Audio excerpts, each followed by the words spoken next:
I dreamt last night the moon was so bright it melted the walls away. And it wasn't alarming when I saw Prince Charming come into my bedroom and say, let me persuade you to come to the place where tomorrow meets today. ooh! Bigger and better cities with gadgets. Forward progress. If you were a scientist, you were it.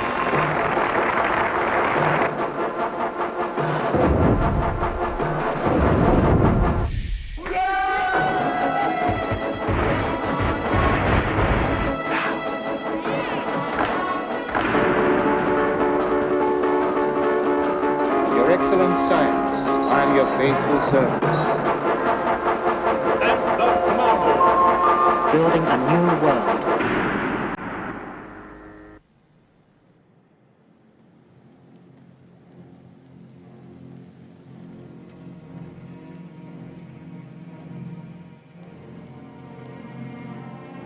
For the last 30 years, politicians in Britain have tried to build a new prosperity. They wanted to make an old nation that had fallen behind in the world recapture the glories of its past.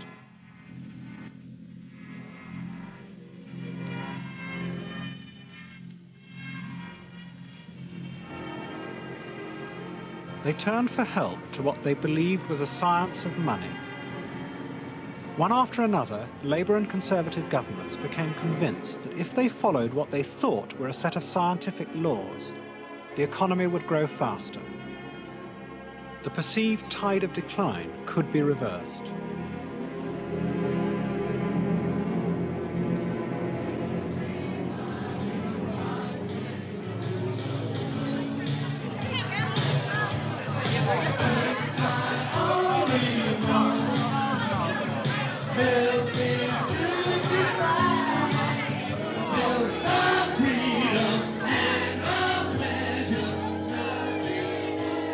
But instead of restoring the country's fortunes, the economic experiments failed to halt Britain's relative decline.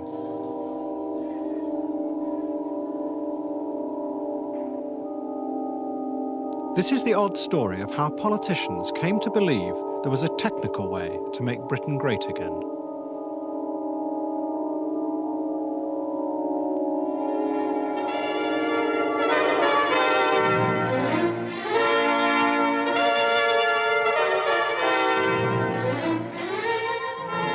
Ten years ago, 1 car in every 3 bought in Sweden was British. Today, we've less than 10%. Now, that's a sad story, but let's take a quick sample here on this bridge in central Stockholm and see just what the Swedes are driving. Well, there's a Swedish Volvo, a Swedish Saab, that is another Swedish Volvo over there, a Swedish Volvo. One after another, other European countries who we were used to thinking of nice guys, but poorer, began to get within shouting distance of us and passing. It's like being in a sailing race and seeing people you didn't think were good enough or hadn't scraped the bottoms of their boat well enough, nevertheless overhauling you. A German Ford truck, an English Zephyr, congratulations Ford, a Mercedes-Benz. People began insistently to ask if they can once get on a growth path of that steepness, won't they soon overtake us properly? And a Volkswagen. Well, in that lot, 1 British car, 1 Ford. But the blame of the mismanagement of the British economy doesn't rest wholly or even principally on the succession of chancellors. All have been paralysed by the reactionary men of the Treasury, men well versed in the ways of ancient Greece or the customs of the latter-day Roman Empire. With a healthy contempt for mere economists, they have proclaimed their dogma of a sound a pound. What was holding Britain back, it was decided, was the old-fashioned idea that the civil servant's job was simply to keep the economy stable. In 1961, the Conservative government set up NEDI, the National Economic Development Council, in what had been a gentleman's club in Westminster. It was advised by young economists convinced they could make the economy grow much faster. Oh, yes, this is my old room. A splendid room, isn't it? Yes. I'm sorry it's all boarded up, the windows there, because, you know, there's a balcony out there, As you know, the growth target of NEDI was 4% a year between 1961 and 1966. And I had visions of myself getting out onto that balcony and at the end of 1966 proclaiming to the cheering crowds below, 4%, we've done it. Many of this generation of economists had been taught with the aid of a large machine worked by water. Built by Bill Phillips, an engineer turned economist, it has lain disused for years. That powers these two parts over here, which is where money can actually come into the economy. The actual water flowing around is the money going through the economy. That enabled you to illustrate, for instance, what would happen if you try to grow the economy, pump more money into the economy. For instance, you could increase government expenditure and see what the effect of that is through the workings of the economy, the interaction of all the variables on growth. Of course, if the economy is very prone to imports, people might simply spend their money to import foreign goods. Or if the economy is operating at a high level of activity, then that would lead to inflation. NEDI's economists did not have a new theory, but they believed they could use existing techniques in a new way. They saw themselves as followers of the economist Maynard Keynes. He had shown how to manage an economy by increasing or decreasing demand.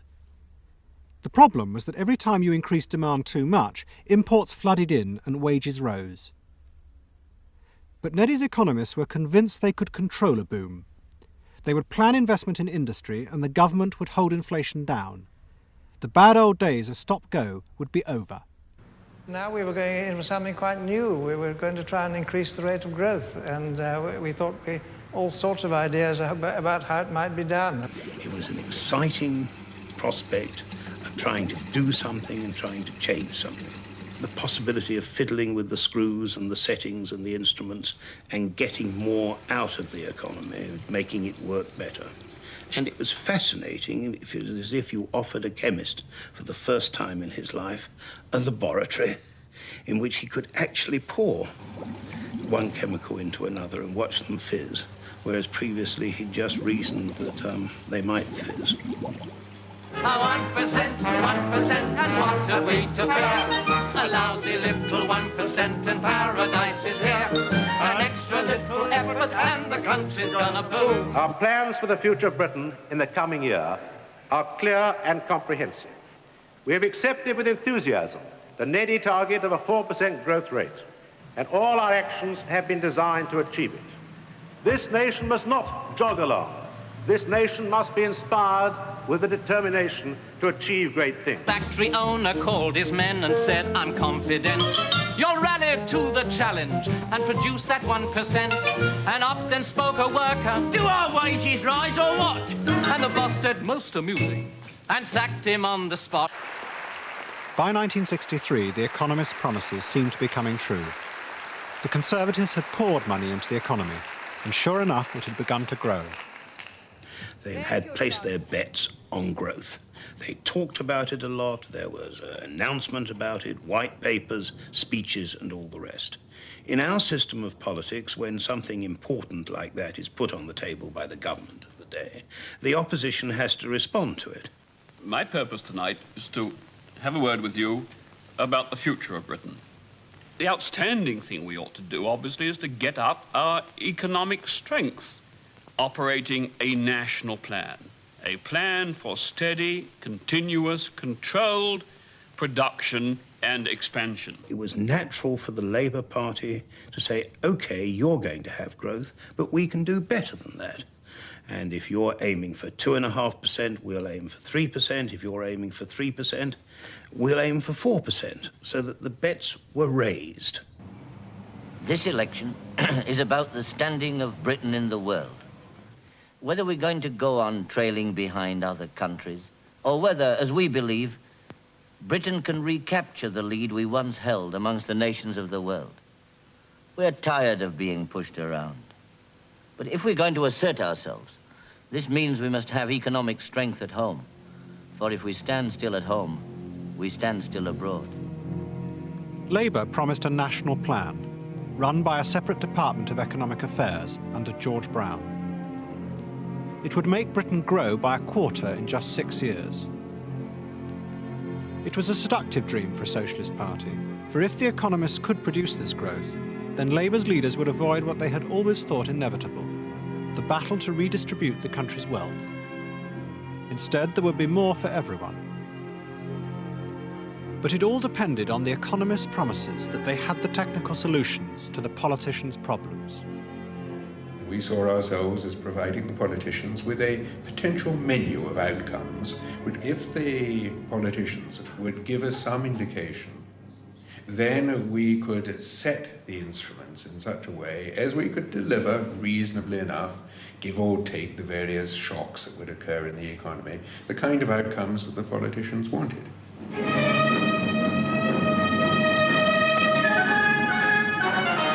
There's one basic fact. Labour has a clear majority. We have a Labour government. But Labour had come to power just as the boom the Conservatives had begun was overheating. Imports were flooding in and wages rising. This was the point when in the past a halt would have been called. But Labour were determined to press on. Mr. Brown, have you been discussing the economic situation this morning? We've been discussing the affairs... Labour had missed out a vital component from the plan, the economists told them. They should devalue the pound and so make Britain's exports cheaper. But in the politicians' eyes, devaluation would undermine precisely what they were trying to achieve, to make Britain great again. Wilson was a great one who believed in sterling. Sterling was the centre of everything, and he always said that he would defend the pound and we'd have a place east of Suez, and it was a sort of nationalism of a kind. After that, all talk of devaluation by economists and everyone else was forbidden. I personally used to do little sums on scraps of paper in my room in the DEA. When anyone opened the door, I would hastily put them into my drawer. There are millions of workers in this country who will never get fair play until you've got a decent incomes policy. Can't you get that into your head? By 1965, the boom was clearly out of control. Faced with inflation, the government tried to hold down wages and prices, but to no avail. It also faced repeated runs on the pound, as foreign investors lost confidence in Labour's management of the economy. You've got your figures wrong again, my friend. The cost of living since last April... You know, I thought some of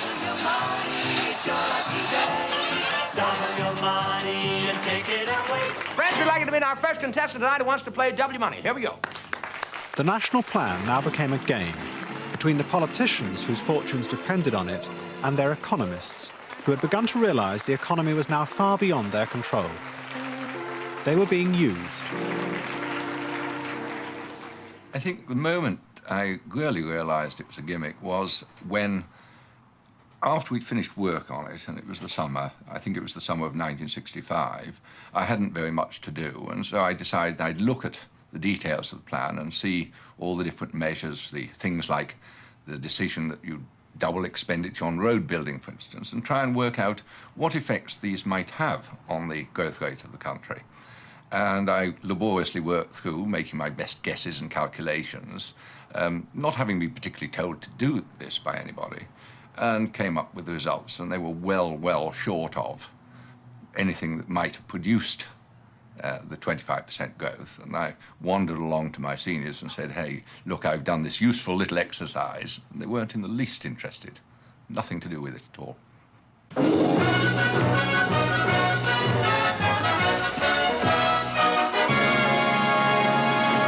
fight for the pound is on. After last week's depressing trade figures and the rise in the bank rate, after a weekend of growing speculation and 3 days of shoring up the pound in the foreign exchange market, Mr. Harold Wilson himself cried stop. What went wrong was that foreigners who held the pound decided in unison that Britain was no longer to be trusted. There was a wave, there was a mood. Well, the Americans. Have you got any money here, John Harvey? We could pay up to 3 7/8, it's damn sure. And what the government has done is to respond to the mood by producing something which demonstrates a will to deflate this economy, which is bound to crush it, in my view. In other words, we're condemned to no growth. On July the 20th, 1966, in effect, the national plan was kiboshed. It showed that when we had a crisis, we were going to damp down demand and have a stop in the good old-fashioned way. We're essentially almost going bankrupt.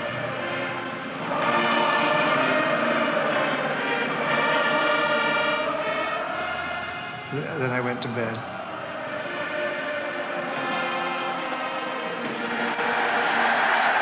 England, the world champions.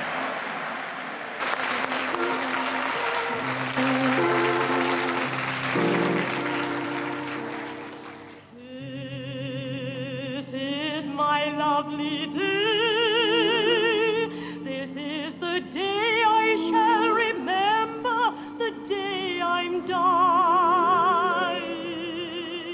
The attempt to plan growth had failed. Britain was left with little expansion and political disaster. Most economists blamed it on the government's failure to devalue. Few asked whether the weakness of Britain's currency was really a symptom of something much deeper, far beyond the power of their techniques to deal with.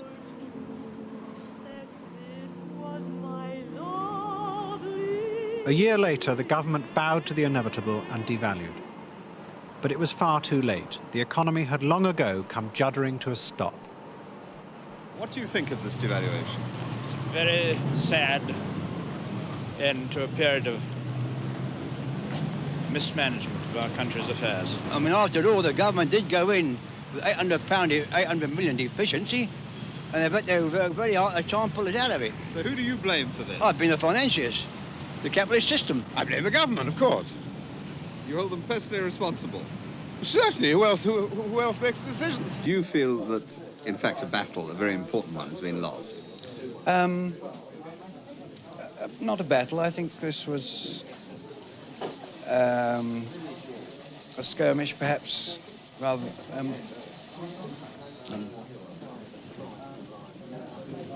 Well, the serious answer is yes, an important battle has been lost. As a result of that experience, we had to abandon the notion, tacitly and slowly, but abandon it all the same, that the planning apparatus itself was the unique and certain method of achieving the aim of faster growth.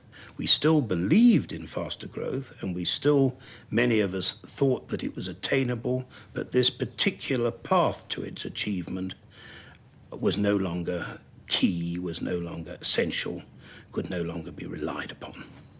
Money, I love the stuff. It's marvellous stuff. I don't think anyone could ever have, I suppose, too much money. I think I'm reasonably comfortable. I like it. I need it. In the early 70s, many economists began to find they no longer understood how money behaved. The new Conservative government under Edward Heath had tried what was called a dash for growth. They poured in money by liberalising credit and increasing public spending. For a moment, the economy boomed. But then the strangest thing happened. Prices and unemployment began to rise together. People called it stagflation. All a girl needs. 30p for a deck chair this week. Blimey, it was only 15p last week. This inflation's killing me.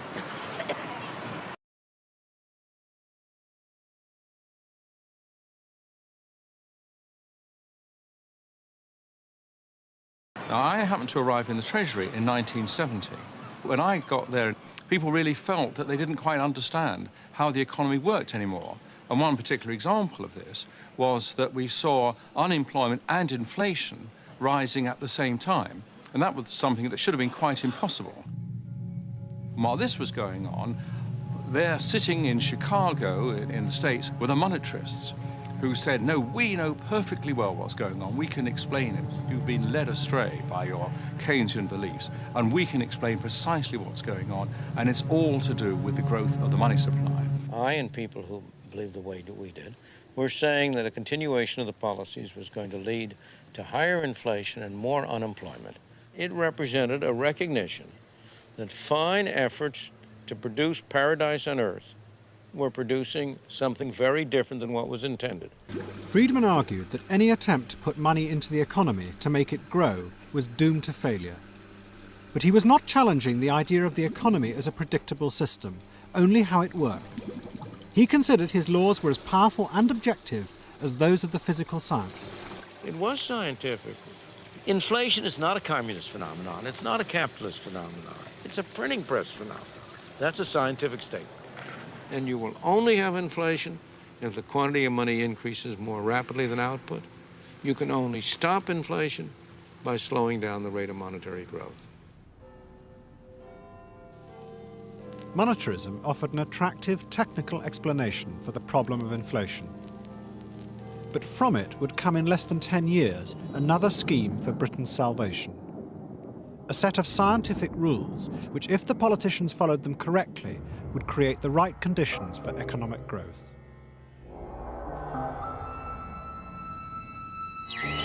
It began with a disillusioned group of economists. They included two influential journalists, Peter Jay of The Times and Sam Britton of The Financial Times.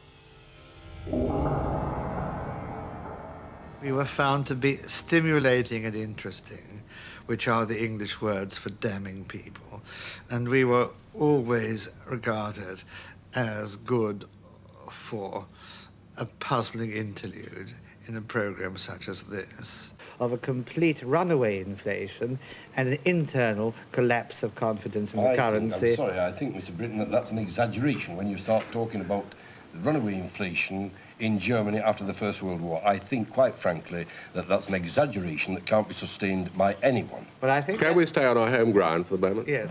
If there was one place where we tended to bump into each other, it was the Institute of Economic Affairs. Good God Almighty. This is the right place, the cooperative whatnot thing? Yes, do come in. We were just about to begin without you. Oh, I took the wrong turning, and not for the first time. Found myself in a room full of trade unionists cooking up the next wage claim. All Tories, of course. Didn't take to me at all. Milton Friedman would set up a table here to maximize the array of people that we could fit in. We could probably fit in 20 or 25 people in this small room. And he would develop his argument briefly, very emphatically, in strong form. And he would say, if you want details of this and particular episodes in American history, I can go back to that. And then the discussion would take place. An American thriller with the germ of a good, almost brilliant idea about a group of single-minded men who plan and execute a particularly daring bank robbery, right? I enjoyed very much those lunches. They were bright people who came. And, you know, it's no fun talking to people who all agree with you. The only thing that's really interesting is talking with people who differ from you. You will change your ideas, and you hope they will change theirs.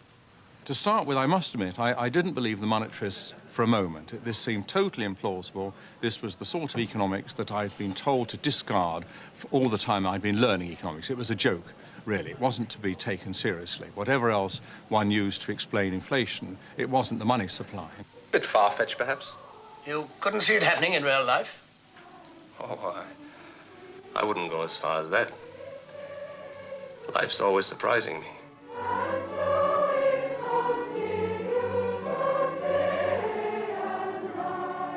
In February of 1974, Edward Heath's government fell, amid power cuts, a 3-day week, and never-ending inflation.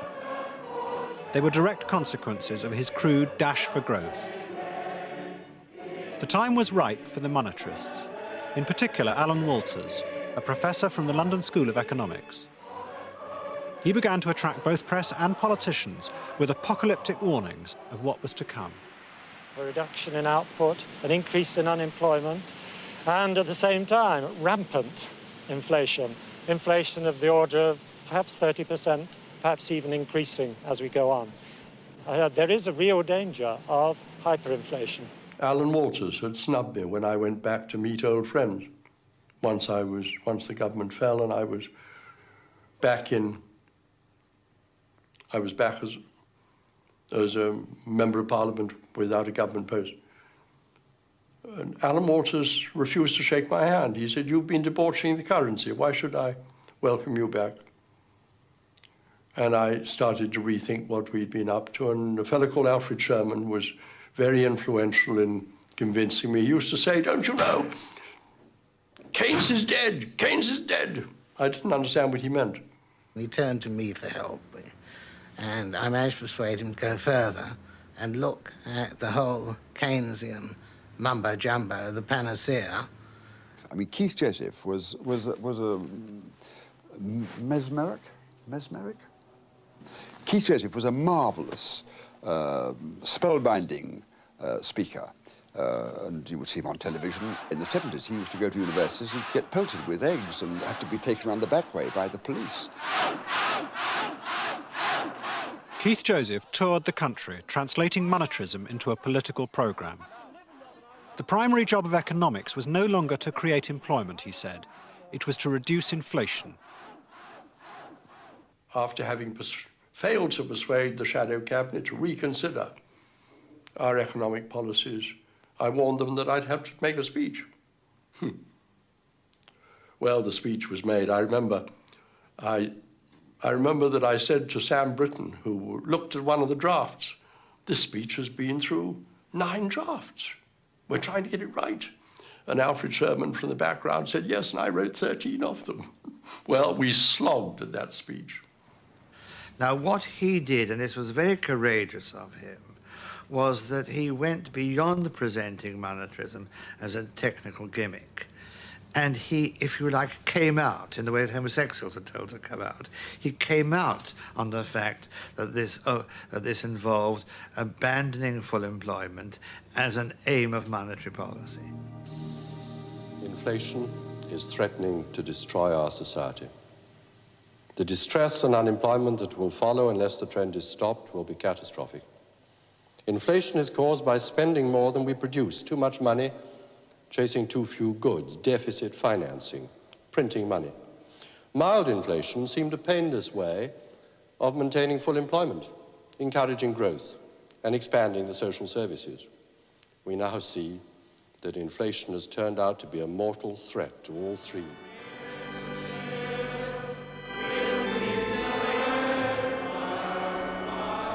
But Labour was in power. As before, they had inherited the chaos of a Conservative boom. Yet this time, none of the traditional Keynesian methods offered them any help, because inflation and unemployment were rising together.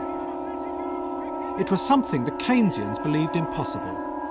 By the end of 1975, the economists advising the government were lost.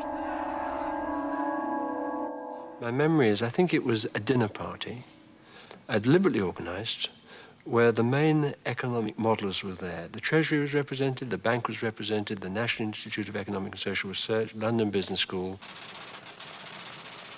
I was a fly on the wall, and they were talking about the medium-term projections in their models. And they were unanimous that they could not project what was going to happen to inflation or to unemployment or the balance of payments. There was almost total agreement around the room that the UK was in serious danger of going to absolute decline. That was negative growth, not just growing at a slower rate than other industrialised countries. That is when the civil servants in the Treasury and the Bank of England realised that the UK economy had arrived at the brink of the abyss. They had sight of the awfulness of what that abyss might look like, and they were shell-shocked as a result of it. Believe me, Lord, we've tried so hard. We've tried everything. Everything.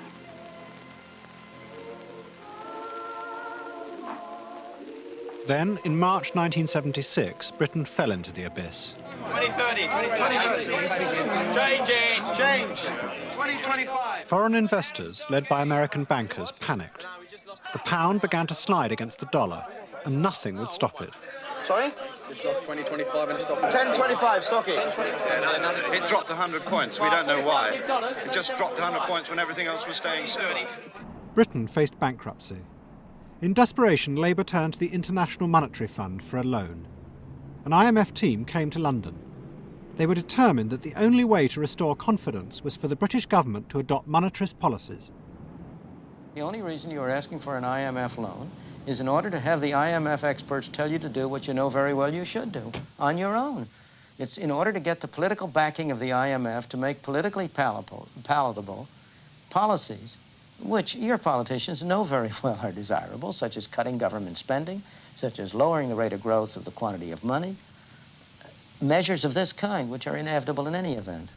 In a speech that could have been written by Keith Joseph, Prime Minister James Callaghan told the Labour Party why it had to do what the financial markets wanted. We used to think that you could spend your way out of a recession and increase employment by cutting taxes and boosting government spending. I tell you in all candour that that option no longer exists, and that insofar as it ever did exist, it only worked on each occasion since the war by injecting a bigger dose of inflation into the economy on every occasion, followed by a higher level of unemployment as the next step. It was presented scientifically, but then they're always presented scientifically as being the only way of doing it. There is no alternative. And this gripped people, but at the same time, you must never forget that politics is in the pursuit of an interest and an ideology, and if the scientist helps you with the ideology, you use him. If he doesn't, you disregard him. So the conflict between, as it were, Milton Friedman and Keynes was a political conflict. It wasn't really that it was people solemnly assessing the different values of two sets of ideas. One benefited one group, another benefited another.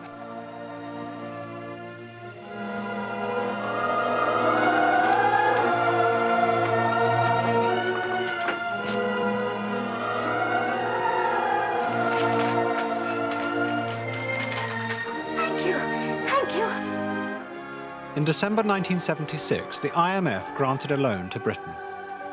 That same month, Milton Friedman was awarded the Nobel Prize. In just 5 years, his economic theory had moved from the margins to centre stage. It was seen by many politicians as the only solution to Britain's disastrous economic position. And waiting in the wings was Friedman's most devoted follower, a politician who believed it was possible to use monetarism as the basis of a plan to regenerate the country. Keith Joseph was now the closest advisor to the new leader of the Tory party, Margaret Thatcher. He and the economists around him had drawn up what was called the medium-term financial strategy. The boss. Coffee, and then they want us all out. Angus, hello, in you go. Any particular? I'll bring you all out in a moment. The plan was to combine monetarism with another theory from economics called rational expectations. It said that whenever a government changes policy, it will only work if the politicians can persuade people they are going to stick with it, whatever happens. We believe that in announcing and publishing a mid-term financial strategy of what we were going to do with the crucial element of the money supply, we would persuade the negotiators, the managements and the trade unions, and the opinion formers that there must be some limit to pay claims if jobs were not to be priced out of the market. Rational expectation. It was pure Friedmanism. You would have, in order not to frustrate expectations, you would have to announce firmly your intentions for some years ahead. You would then have to stick to those intentions. And people would get adjusted to this, and they'd begin to act in anticipation, and you'd begin to get a benign return to the stable system. It was to get away from short-termism. And in that respect, it had something in common with the national plan, a comparison of which I'm not ashamed. And as with the national plan, it was all very simple. The supply of money was to be reduced by raising interest rates and cutting public spending. Inflation would fall and enterprise flourish. Instead of putting money in, as Labour had done 15 years before, this time the theory said it should be tightly controlled. We are gathered here to discuss phase 1 of the operation. Now, I don't have to tell you that as a general rule, banks take very good care of people's money. They are not going to give it to us, so we shall have to take it. Monetarism worked throughout the 19th century, when we were the envy of the world, with our people growing in numbers and generally prospering, despite all the horrors of the time, generally prospering, with the world looking to us for how to do it. it could work again. There arose a slightly messianic sense of mission. In that case, you know, no getting away from it, he'll end up with a knighthood. Haven't you heard of inflation? Tell you what I don't want to see. What's that? Labour in power again. Labour in power? Was that the Marx Brothers? No, another bunch of comedians. Coming shortly, the Conservatives. I can't bear Britain in decline. I just can't. We who either defeated or rescued half Europe, who kept half Europe free, when otherwise it would be in chains. And look at us now. The Thatcher government is a kind of an experiment in whether it will be possible in a democratic society that has gone as far as Britain has gone to change course in an orderly, effective way to set Britain on a new road. If the Thatcher government succeeds, it will be an example that will not be lost on the United States or the rest of the world. The latest unemployed from the Royal Stafford helped form an unwelcoming committee for Mrs. Thatcher as she arrived at the But the economy did not behave in the way the monetarists predicted. The squeeze on money led to a wave of factory closures, while inflation continued to rise. Wasn't it? Which factories closed? A small one, which suffered lack of investment, among other things. I've been in insolvency for all my professional life, and I think up until 1980, I used to go in with a great deal of confidence that with new management and perhaps some sort of reorganisation, something could be done. It was very sad to have to go onto the shop floor in the early 80s into a company knowing, in fact, that there wasn't much chance of selling that business, and that, in fact, the business would come to an end. This is what would normally be a working day now down in this plant, which produces well over half the cast iron baths of the United Kingdom, on to 1 week on, 1 week off. And that's an immediate and practical effect of the strict monetarism policy that the government is carrying out. The managing director said, I'm very sorry to tell you, but as from this minute, the firm has gone into voluntary liquidation. That was it. And somebody shouted, will we get any wages? And he said, you'll get nothing. There now follows a government statement on the current employment figures.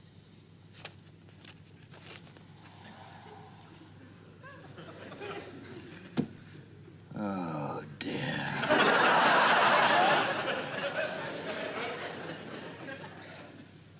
Oh, dear, oh, dear, oh, dear.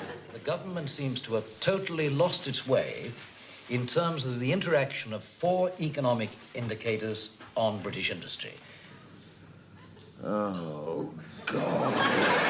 As every member of any firm knows, once with high interest rates as a weapon for controlling money supply, what is the first thing that has to be cut? Investment. Because you still have to pay wages and you still have to pay your current costs. One day we may be able to afford it. I get the economic policies right. The government would say, just hang on and stop making such a fuss now. Yeah, all I can say is that the government isn't standing where I'm bloody well standing. Even more mystifying was the behaviour of the money supply. Despite the squeeze, it was still growing, something the monetarists thought impossible. Well, it was all a bit embarrassing, people like me who were at the Bank of England, because we'd been forced, the government had signed up for this path of gently declining monetary aggregates. And instead of the monetary aggregates gently declining, some 5 or 6 months after this new policy was put into operation, they took an enormous jump. And it was very difficult to know why, or to know what ought to be done about it. Perhaps the low point was when I called round to see someone who I regard as a friend and a neighbour, and they actually drew the curtains when I went into the room so that no one could see that they'd actually invited me into their house. Why? Well, they didn't wish to be associated with this rampant Thatcherite who was responsible for the rising unemployment. Did you think you were responsible? I could see that the actual conduct of policy was causing immense strife. By the end of 1980, unemployment had nearly doubled. Manufacturing output had fallen by a sixth. Britain was declining faster than even in the darkest days of the 1930s. Despite this, the politicians were convinced they were right. The laws of their science told them so. Let me just have a word about monetarism and monetary control first. I mean, you all know full well that if you produce too much of something, its value will fall. That's elementary. It isn't a newfangled theory. It is as essential as the law of gravity, and you can't avoid it. People used to say, you're destroying my job, and I was absolutely secure in my conscience that their negotiators and their employers were destroying their jobs by not following rational expectations and seeing that if they didn't accommodate unit labor costs by a combination of pay increases allowed and rising productivity to what would keep their prices internationally competitive, jobs would go. So there was I, absolutely clear in my conscience, and there were they convinced in their, what I would call invincible ignorance, that I was an enemy. Yes, it was awkward time. There's no question that what was happening did, in my view, a great deal of damage to the economy. The politicians of the day will never admit to that. They never admit to making mistakes at all. But it's quite clear that's what was happening. They were trying to do it right, but they got it wrong. But by the end of 1980, the government's in the following dilemma, that if, having started on this policy, which is a medium-term policy, it abandons them simply because something's going wrong, it loses its entire credibility. Now, that, of course, is the case if these policies are right, but they simply haven't started to work yet. The dangerous worry was that the policies were actually wrong. In January 1981, Alan Walters became Mrs. Thatcher's economic advisor. Although a convinced monetarist, he agreed with Sir John Hoskins that interest rates would have to come down. This in turn would reduce the exchange rate and make exports more competitive. But the problem was how to do it without admitting that all the destruction of the past 2 years had been for nothing. The only solution, they said, was to cut even more from public spending. That way the government would be seen to be keeping up its squeeze on the money supply. What we said was, we will take a deep breath and take an enormous amount of money out of the economy, but at the nadir of a major recession. I mean, it's against every textbook that's ever been written, or all the Keynesian conventional wisdom which prevailed at the time. And thus, hopefully, by that insurance, make it very unlikely that we would have to put interest rates back up again just at the wrong moment. At a meeting with Mrs. Thatcher and Geoffrey Howe, they were both absolutely taken aback. I think they could hardly believe their ears.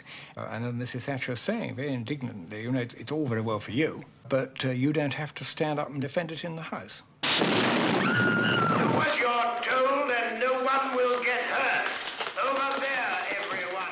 In the budget of 1981, public borrowing was cut by a fifth. 364 leading economists wrote to the Times and the Prime Minister, accusing her of virtually destroying the economy. Just to impress upon you the need of caution. We seem to live in a time when we are beginning to learn how much we don't know, because of all the disciplines, economics, I should have thought, would have had at least some great heads in agreement, and yet there's no greater disagreement in the field of economics than among great economists. You have this extraordinary feeling of nobody being in complete control. That summer, there were riots in English cities that even some cabinet members blamed on the economic policy. Unemployment headed towards 2.5 million. Inflation did begin to fall, but the money supply continued its mysterious rise. It became clear that the fundamental law of monetarism, the relationship between the money supply and inflation, didn't work. Ever so quietly, this solution to Britain's problems was discarded. Finally, the man who had first brought the monetarist message to Britain was publicly told it was over. Monetarist economists believe in something called the natural rate of unemployment, which is supposed to be the rate at which inflation stops or ceases to accelerate. Now, do you think that we, Prime Minister, with all-time record unemployment figures this week, have yet reached that natural rate, even though inflation is still proceeding sufficiently to halve the value of money every 15 years? It's not a doctrine to which I've ever subscribed. It's one which I think actually came in with Milton Friedman. I used to read about it, I used to look about it. It's not a doctrine, it's a theory to which I've never subscribed. Some of those who had lived through the experiment now became deeply pessimistic. One economist saw it as proof that it was fundamentally impossible to change, in a predictable way, how an economy behaved. As in other sciences, his observation had a formal name, Goodhart's Law.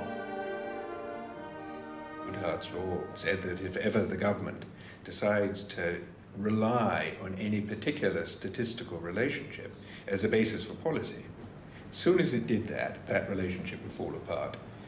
And that's just what happened. The implication is that what you should try and do is not to disturb things too much and let individual agents go on and try and make the best of the situation as each of them sees it individually. I beg your pardon. Whatever promised you a rose garden. It was a conclusion that fitted well with conservative philosophy. If there was nothing that governments could do, then the economic agents in a newly liberated city of London should be left alone. Unlike the economists, they seemed to know how money worked. The city's growing confidence and drive owes a good deal to young people. Its vast new dealing rooms are run by the young. People who made it not because of who they know or what school tie they wear, but on sheer merit. And that is the kind of society I want to see. Capital was available, ideas were available, and there was a keenness to do things. And I think that probably the government felt that our merchant bankers and the City of London, which after all had put us on the map, there they were again, they were to go out and they were going to make us great again, if you like. Money now became a commodity traded for itself. It was managed by young technicians in the dealing rooms. Economists who once thought they could control money became its servants. They were now employed in their hundreds by the banks to predict on television what might or might not happen as a result of the colossal flows of capital. What do you see? It is, of course, extremely uncertain, but my view is that... But I guess there's still a lot more to come. We're currently saying people fear that there will be a rerun of what happened a fortnight ago. I suspect it'll certainly not stop. There is, however, a risk that interest rates will have to go higher. It may even get worse. When you see all the economists in the city on television giving their forecasts, they really see the economy as a complicated machine, something built by engineers. So you pull a lever here, and you can see the effects working through and trace its effects through. Whereas in reality, the economy is far more complex. It's made up of human beings, and it's really like a living organism. You prod it, sometimes it hops one way, sometimes it hops another. It's much more difficult than an engineering or a machine problem. It's a living organism that we're analysing. When you get a loss of faith, say if bishops cease to believe in God, they're going for socialism or sodomy. But an economist who's agnostic about economics is unemployable, and therefore they said, we know if you do this and if you do that. And the economists will argue with each other, but none of them will ever question whether economics is as scientific as it claims. Great Britain, the finest country in the world, right? And let us not forget who made it Great Britain this last 8 years. When I go to the Western Summit in Venice on Monday, I will go with my head held high as leader of a strong country.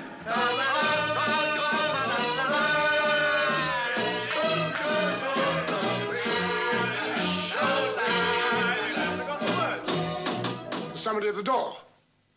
What? Listen.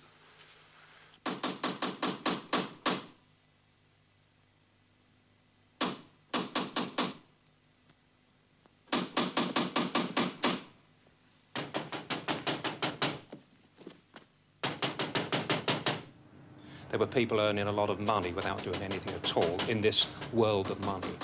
Then it suddenly came to a dramatic halt in the 80s. The reasons I can't give you, you'll need to talk to a qualified economist, and no doubt they'll have differing views on why it happened. But the system overnight became much more cutthroat. We had examples of firms right out of the blue calling fire drills, locking their employees out and throwing their belongings from the window to them and saying, sorry, chaps, you're fired. That's how bad things became. The bubble burst again. But that's what happens in history. You'll have these slumps and these booms, and you won't change it, because that's what capitalism is, really, isn't it? I don't think we can change the world. It's not something we can do. Certainly we insolvency specialists can't. Our job is sweeping up or trying to prevent. Now, as far as I can see, the best way is to try and see whether we can do something about stopping people being greedy and stopping people being overambitious. And I don't think you ever will do that. I mean, the economists seem to think that the whole of the problems can be solved by money, by the use of money rather than the creation of wealth. But they've never really got anywhere near it. So I would ask the question, whose money? What money? Where's it coming from? 10 years ago, Britain was a loser. Today, Britain is a winner.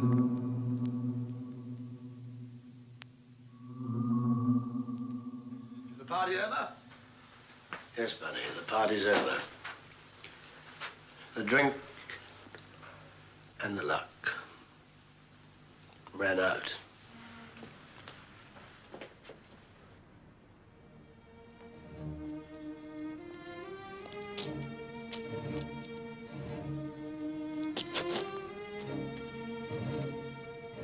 Economics has really obscured the fundamental problems of the British economy by seeming to be able to give a particular solution by pulling a particular lever or pulling a set of levers. It's obscured the longer-term decline in our industries, the longer-term decline in the quality of our labour force, which politicians should really have been addressing 30 or 40 years ago, and which some of our European competitors, who've turned out far fewer economists than Britain, by the way, have succeeded in doing much better than we have in the UK. For some economists who were involved in this story, there is a further question. Were their theories used to disguise political policies that would otherwise have been very difficult to implement in Britain?